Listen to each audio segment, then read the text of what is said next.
কারা কারা কারা এই এমনি বাড়ি কই এনে কার খাতের শস্য চুরি করতেছেন আঙ্গবাড়ি পানসারামপুর থেকে আপনি বাইলে পারা শস্য চুরি করতেছেন হ্যাঁ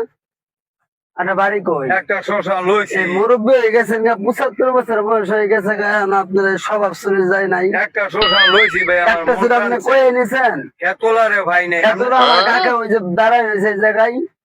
এতলা হেন ওই আপনি আনতে আয় চুরি করে শশা নিয়ে গেছেন আমি ভাই ফলো করি নাই। এগুলো স্বভাব ছেড়ে দেন এগুলো চুরি করা স্বভাব ভালো না বুঝছেন আমি বয়স হয়ে মালিক গেছে, খুঁজছিলাম, কই মালিক কব পাই করে নাই। মালিক খুঁজছেন তাহলে ওই জায়গায় জানেন আপনার আর মালিক না পাইলে আমরা চুরি করবেন কি না খাইবেন দরকার হয় এটা লইছি না কই না না দিয়ে দেন শশা খাওয়া না থাক দেন। না না না চুরি শশা খাওয়া ভালো না মালিক দিয়ে